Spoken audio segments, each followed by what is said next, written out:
On January 9, 2025, the United States designated Venezuela a state sponsor of terrorism and imposed what the Treasury Department called the most severe sanctions in modern history. Within hours, Venezuelan oil exports to China were frozen mid-transit. The bolívar collapsed another 47%, and for the first time since the Cold War, a Latin American nation found itself under the same sanctions framework as North Korea. This wasn't a gradual escalation. This was a calculated detonation. But here's what almost no one is talking about. This has almost nothing to do with democracy, human rights, or even Nicolás Maduro. What just happened in Venezuela is the final move in a 30-year chess game over something far more valuable than oil. And the United States just went all in. Let's rewind. Venezuela has the largest proven oil reserves on the planet, bigger than Saudi Arabia, bigger than Canada. We're talking 304 billion barrels sitting under one country. For decades, that oil made Venezuela wealthy, powerful, and dangerously independent. But oil alone doesn't explain what's happening now. Because Venezuela stopped selling oil in dollars in 2018, they started accepting yuan, euros, even cryptocurrency. And in 2023, they did something the United States considers a red line. They signed a bilateral trade agreement with China that completely bypassed the SWIFT banking system. That's the network that processes almost every international payment on Earth. It's how dollars move. It's how American financial power works. Venezuela just unplugged from it. And they weren't alone. By 2024, 6 OPEC nations had signed similar agreements with Beijing. The petro-yuan wasn't a conspiracy theory anymore. It was infrastructure. So when people ask, why now? Why Venezuela? Why this level of aggression? The answer isn't about one dictator or one election. It's about what happens when the world's reserve currency faces a legitimate alternative for the first time in 80 years. Here's how the dollar became the global reserve currency in the first place. In 1944, while World War II was still raging, the United States gathered 44 nations in Bretton Woods, New Hampshire. The deal was simple. Every country would peg their currency to the dollar, and the dollar would be backed by gold. America had the gold, the military, and the only economy not bombed into rubble. Everyone agreed. But in 1971, Nixon did something radical. He severed the link between the dollar and gold. The dollar became a fiat currency, backed by nothing except trust and military power. That should have been chaos. Instead, the United States made a deal with Saudi Arabia and OPEC. Sell oil exclusively in dollars, and we'll guarantee your security. Suddenly, every country needed dollars to buy energy. Demand for the currency stayed high. Inflation stayed low. The system worked. This is called the petrodollar system, and it's given the United States an extraordinary privilege. We can print money without collapsing our currency because the world needs that money to function. But privilege is just another word for dependency. And Venezuela, along with Russia, China, and Iran, decided they were done being dependent. Here's where it gets uncomfortable. Between 2020 and 2024, the US printed over $6 trillion. Normally, that would trigger hyperinflation.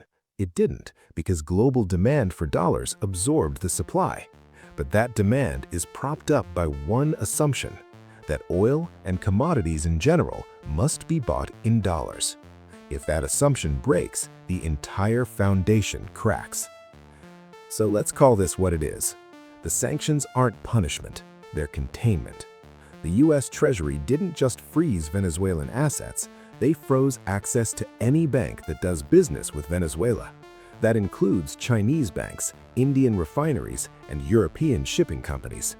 It's a secondary sanctions net designed to make Venezuela economically radioactive. But there's a problem. China is the largest trading partner of Venezuela. They've invested over $60 billion in Venezuelan oil infrastructure. They're not walking away. And because China doesn't rely on SWIFT for domestic transactions, they can still move money and oil through alternative channels. So the sanctions work as a signal, not a blockade. The message is clear. If you trade outside the dollar system, you risk being cut off from the largest consumer market on Earth. It's economic warfare, and it's not new. The US used the same playbook in Iran, in Russia after Crimea, and in Iraq before the invasion. Sanctions, isolation, regime pressure. Sometimes it works. Sometimes it justifies military intervention. Venezuela is watching that pattern very closely. But here's the irony. Every time the United States weaponizes the dollar, it gives other nations a reason to find an alternative. The sanctions that are supposed to protect dollar dominance are accelerating the search for a way out. And the way out is being built in Beijing. This isn't just about Venezuela. It's about whether the United States can maintain financial hegemony in a multipolar world. Since 2023, over 30 countries have begun settling trade in currencies other than the dollar. The BRICS nations, Brazil, Russia, India, China, South Africa, are developing their own payment systems. The petro-yuan is processing real transactions. Even the Saudis are accepting yuan for Chinese oil purchases. The dollar still dominates. It's still 60% of global reserves, but 60% used to be 90%. The trend line is the threat, and that's why Venezuela matters. It's not the size of their economy, it's the precedent. If a sanctioned, isolated, collapsing nation can survive outside the dollar system with Chinese support, then the system isn't inevitable anymore. It's optional, and optional means negotiable. The United States is fighting to make sure that negotiation never happens. Because if the petrodollar unravels, the US can't finance deficits the way it does now. Interest rates go up, inflation goes up, the cost of empire goes up. Suddenly, the world's most powerful country is just another country with debt. That's the real stakes. Not Maduro, not democracy, control. So here's the question no one in Washington wants to answer. What happens when sanctions stop working? Because eventually, enough countries will decide that access to American markets isn't worth giving up financial sovereignty. Eventually, the cost of complying with US foreign policy becomes higher than the cost of building a parallel system. We might already be there. Venezuela is a test case, a live experiment in how far a nation can drift from the dollar and still survive. If they collapse, the system holds. If they don't, the cracks widen. And everyone is watching. The attack on Venezuela isn't about what happened last week. It's about what happens next. Whether the dollar remains the center of gravity or just one option among many. The United States is betting everything it stays the center. Venezuela is betting it doesn't have to. One of them is wrong.